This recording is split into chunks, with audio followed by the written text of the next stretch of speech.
Good morning, everyone. I'm Julie Livingston, president of Want Leverage Communications, and I'm back for another edition of PR Patter, my semi-weekly show where I talk to the amazing public relations and marketing folks from across my network. Today, I'll be chatting with Brett Deester. He is a podcaster, producer, and editor, and he has his own podcast called Marketing Brew. And I'm going to bring him on now and have him tell us a little bit more about his background and backstory. So welcome, Brett. Good to have you here. Thank you. I appreciate being on the show. I'm excited to teach people everything about podcasting production. So tell us, how did you get to this place? How did you get into podcasting and where you are now? Well, it started when I was a barista at a coffee shop, and also I worked at Ghirardelli. But every time I would announce people's names, like, "Oh, you got a radio voice. You should be on radio." And I was like, "All right, well, that doesn't really help me. So I got to figure out exactly what to do." And then I knew about podcasts, but I didn't really know about podcasts. So I was like, at the coffee shop, I was like, I'll call it Digital Coffee. And that's what our Digital Coffee Marketing Group kind of got its original start. And then, so I figured out the name, and then I had to figure out how to do it because no one tells you how to do it. You're just kind of like, okay, I'm just You have to kind of immerse yourself. Yep. So I had to figure it out. And there was a lot of mistakes along the way. I broke my RSS feed 3 times. Now, in the podcasting world, you don't ever want to do that. That's kind of a pain in the butt to fix. But I fixed it. Well, I actually just went to a podcast hosting site that fixed it for me. And I just didn't do it myself anymore because breaking that feed was probably the hardest thing to figure out how to fix. So I did that. And then slowly along the way, I figured out audio editing, video editing, and then how to do all this stuff, plus what to look at or what to read so I can figure out basically what's going on in the industry, because it's always changing. There's always something new. There's always something discontinuing. Okay, so tell us a little bit about your podcast, Marketing Brew.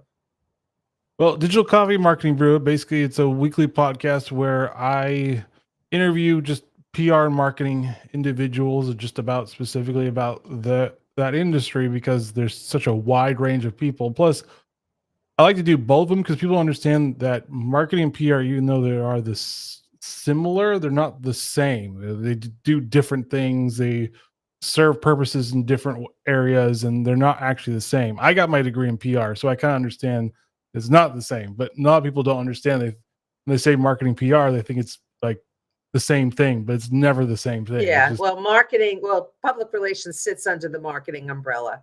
Yeah, I agree. It still is specific things that they do. Marketing is mostly about actual sales specific about it, and PR is usually about the brand reputation, the brand, making sure that people, the awareness of it, less analytics, even though we need to use analytics, and more about just how to make sure people understand who you are and the awareness of it type. So why is podcasting PR secret weapon? Well, it's because people don't understand that podcasting is a long tail content in a way. So basically, once I do a podcast, I can turn it into a video, I can turn it into a blog post, I can turn it into shorts, I can turn it into audiograms, I can turn it into a whole bunch of different things, and then send it out to all my different social medias, make it as a short as well. And so there's a lot of different things you can do. Plus, it's actually a networking tool, which people don't know. So you can network with a whole bunch of people.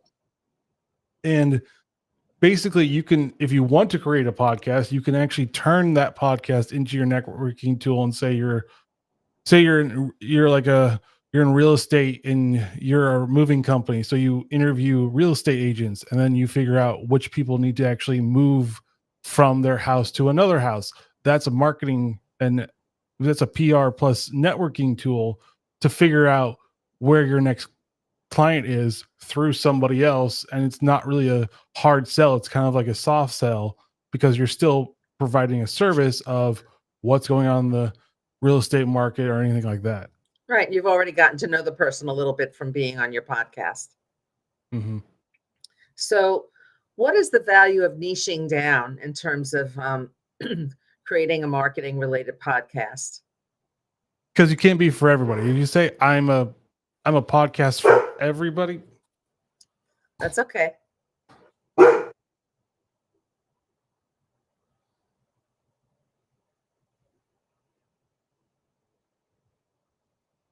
the joys of two dogs.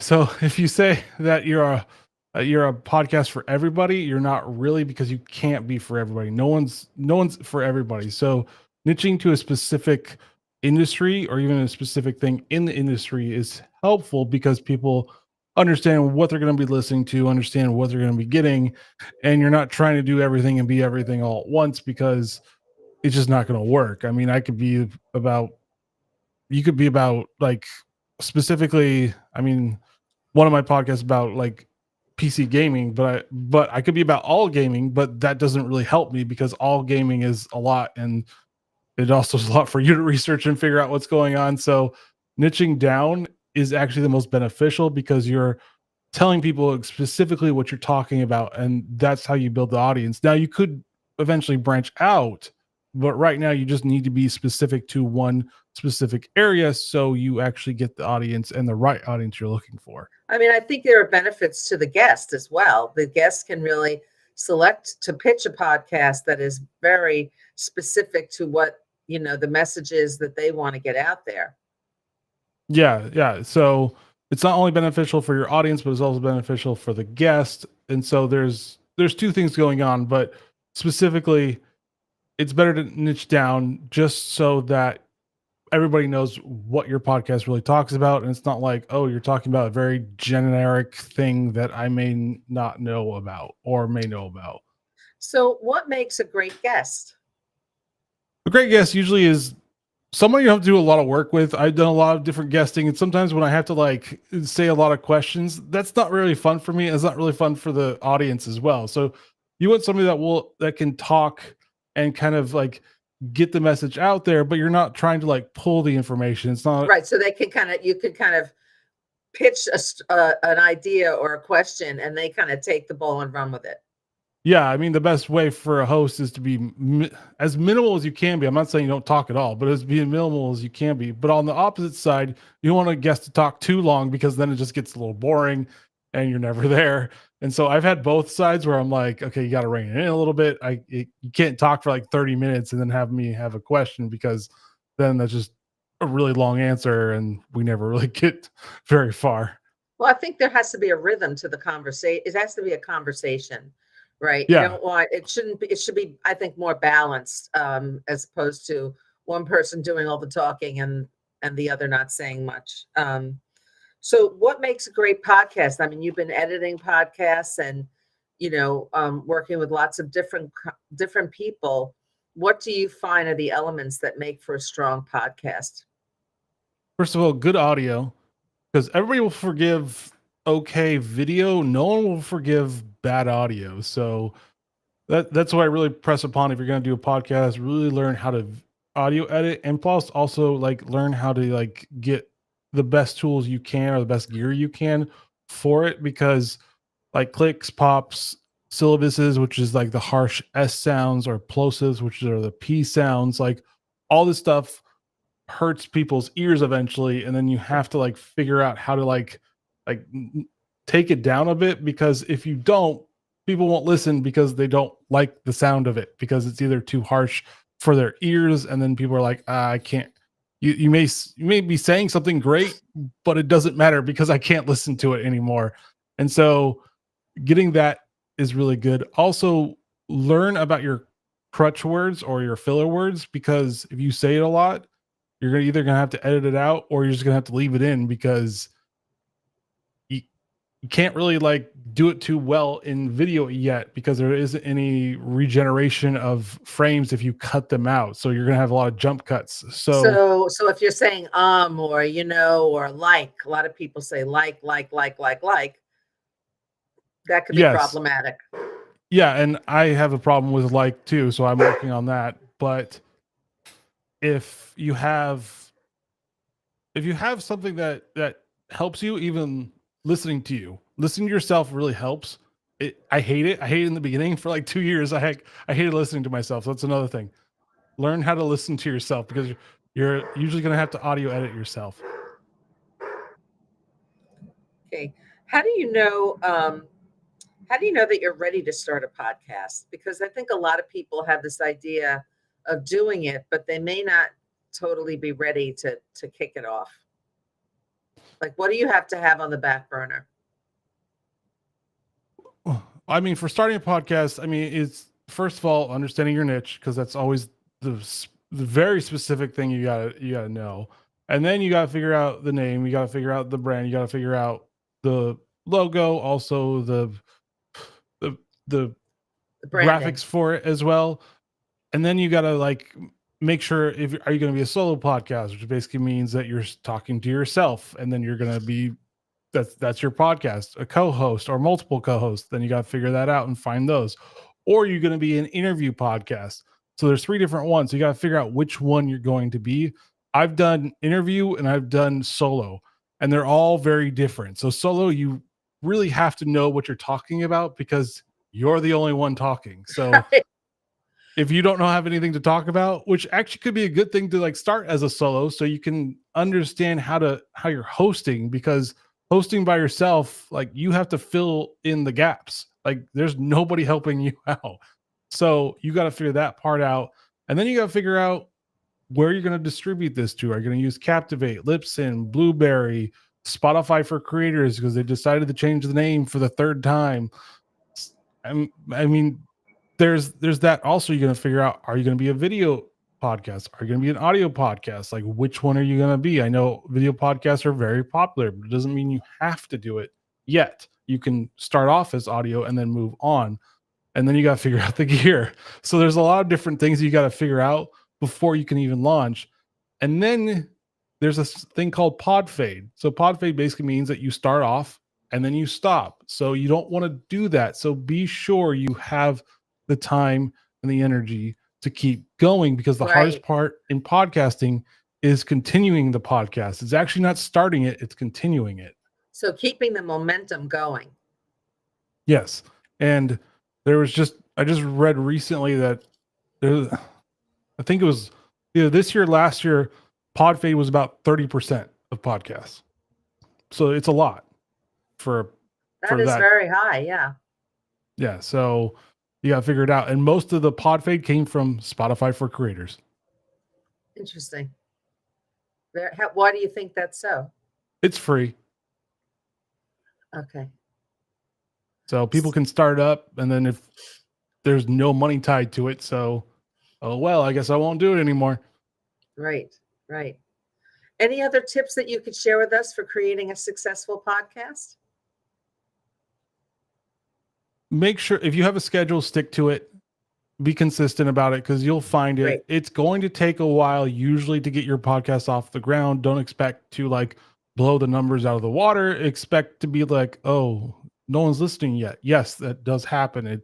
It there's no magic button that will make you the most popular podcast in the world. Joe Rogan, it took years just for him to get to that position, or Call Her Daddy, or any of those. It took him a while to actually get there.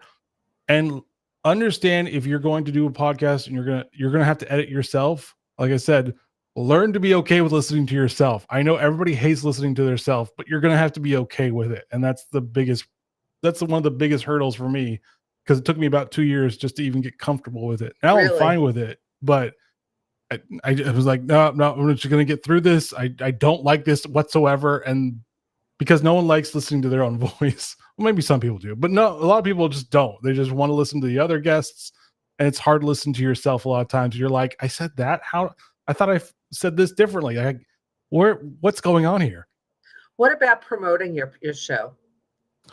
There are multiple different ways. I have a spreadsheet that shows me where I can actually, like, for money, do ads, but you can also just promote it either through YouTube. You can use your own RSS feed. You can, if you're only an audio only, you can do audiograms and then post it on your social media. You can also basically, I mean, most of it's just going to be like pushing it out and then keep on pushing it out. And then if you have the money, like doing small sets of ads, because I mean, without any a little bit of money, it's kind of hard to it's harder to get going, but you can do it. It's just you're gonna have to be Right. consistent. You're gonna have a content strategy around it. You're gonna have this calendar. If you can use AI tools, they're amazing for doing your show notes, doing audiograms for the best parts, and you can always edit them out. But they're good for like showing you, oh, these are the ones that we picked, and then you can pick them if you want. But use AI tools because there's a plethora of them for podcasts now. I use several myself, but like have you AI help you assist you with everything, and also use LinkedIn newsletters because it actually is Great. pretty good for, I mean, for my marketing one, it's pretty good for getting it out because it will just give it to all your followers or connections or whoever you're following. It'll say, So wait, hey, how do you do that? How do you use the newsletter to do that? I'm curious. well, I mean, you go to the written thing and you have to have, I think it's 10 followers, 10 connections at Yeah, no, I least. know how to do the LinkedIn newsletter, but how do you use it to promote the podcast? I just put a newsletter and I put like basically like it's almost like a longer form of a So you're show transcribing the notes. podcast. I see. Great. More like this is what it is, and then kind of bullet points, and then I put the audio and then I put the video because Digital Copy Marketing Brew is both, so it's audio and video. So I put it there, and then they Yeah, can so is watch it there. so is this podcast. So they can watch it there, and then and then it goes out to all my followers and everything, and then that's how I get it. And then I also, for LinkedIn, I use the shorts because LinkedIn has been pushing shorts, so they're always late, but eventually they'll get there. Right. That's great. That's a great tip, Brett. I appreciate it. Well, thank you so much for being on with me today. You had some great insights and really good tips about how to have a solid podcast, how to get great guests, and how to promote the podcast as well. So thank you, Brett. Good to have you on. And everyone else, I'll see you next